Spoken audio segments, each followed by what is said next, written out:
Hey guys, Rito here. Welcome to the channel again. I know it's been a while since I've made a video.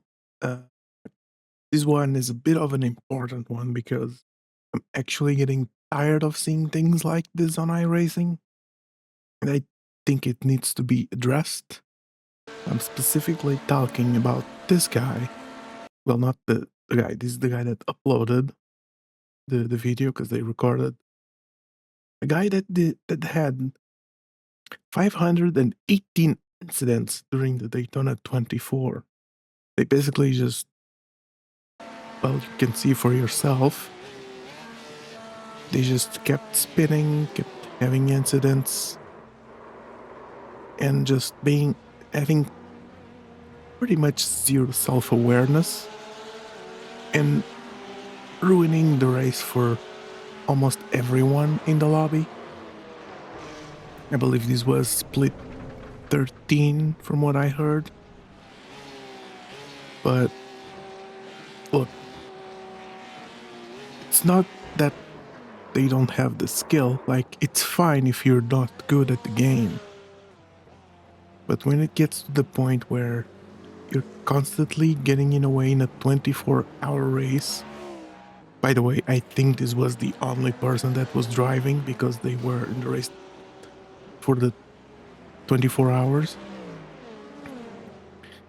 And for some reason, iRacing does not have a maximum amount of incidents that you can have in these special events. Like for a normal race, you get disqualified after a certain amount of incident points. For special events, usually you get a lot more points. Like I think it was 100x, 100 incident points before you get a drive-through. And then every 50 you get another drive-through. But there was no upper limit where you just get disqualified. I don't know what goes in their heads for doing that for special events. I don't think it makes any sense, because then it allows for things like this. And then there's also that previous case that happened in the Spa 24-hour special event, where they had someone that was literally intentionally wrecking people and holding up the whole grid. And nobody could do anything about it. Just, there was nothing that could be done. I think for the Spa race, there was a DQ. I think it did get DQ'd after a certain point. I don't know exactly what caused the DQ. I don't remember. I think I remember they did get DQ'd automatically. But for this, there was simply no incident limit. They just kept doing this the whole race. And at some point they did take out both the GT3 leader and the GTP leader. And I think the GTP leader was leading for like 18 hours.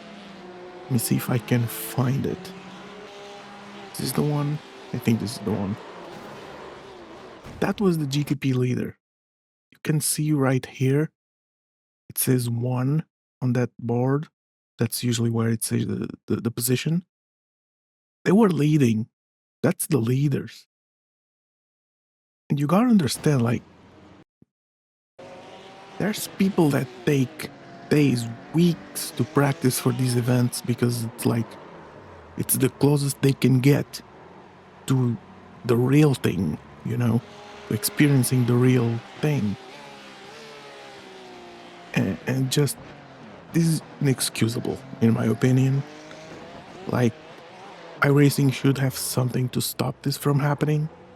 Either the DQ limit,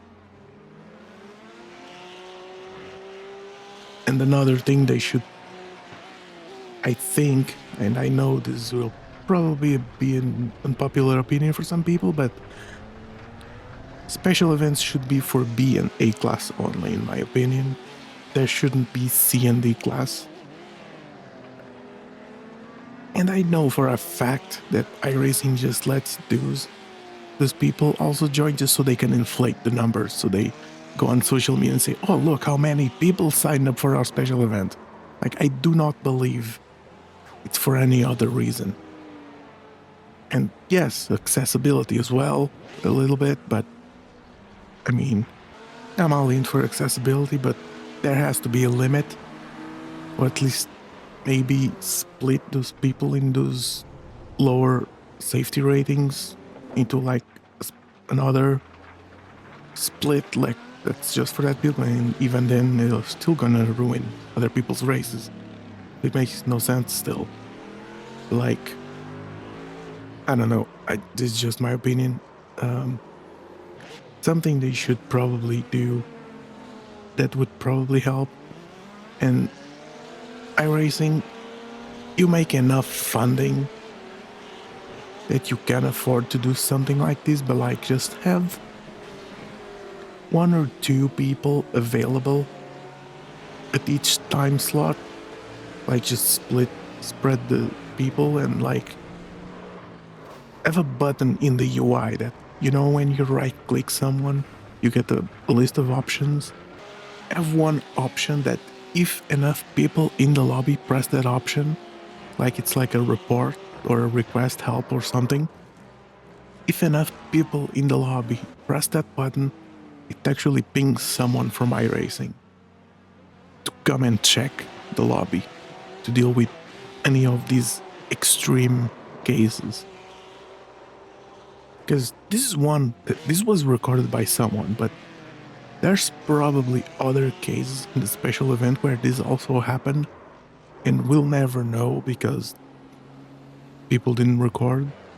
But a lot of other people probably had their races also ruined for it. And it sucks because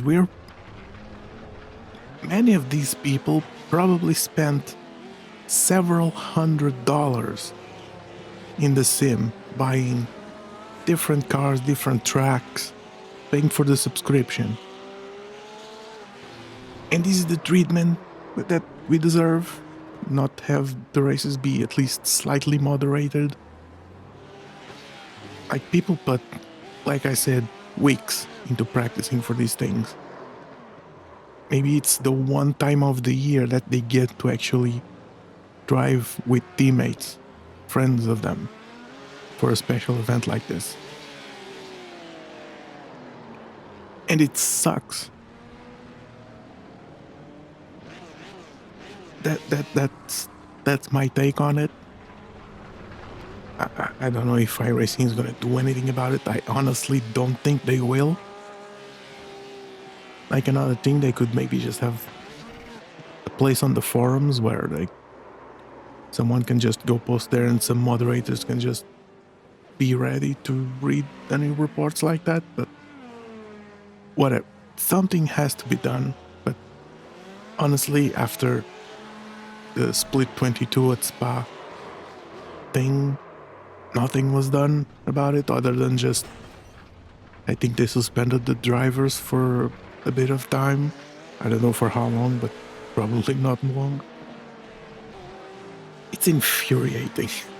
Like, I didn't participate in the event, but I was watching someone else, and I watched as much of it as I could, and I was also ready to spot if it was needed. Like, I was there in case it was needed for like weather or something. That was also moderating their chat, but like this stuff is also wasting people's time, literally. Because you spent weeks training and then there goes your race. There goes all your time. Yeah, that's what I wanted to talk about. And yeah, thank you guys for watching. I hope you've had a good start of a year. This guy clearly isn't. Also, that's P1 of GT3, by the way. That was P1 again.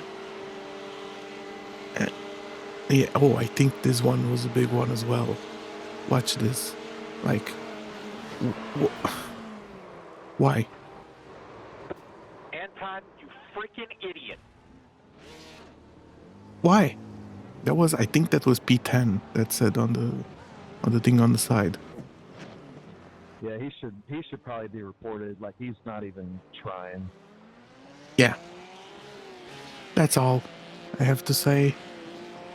Thank you guys for watching. Hopefully iRacing does something about it other than just suspending them for a bit of time. We need long-term solutions. That's just how it is.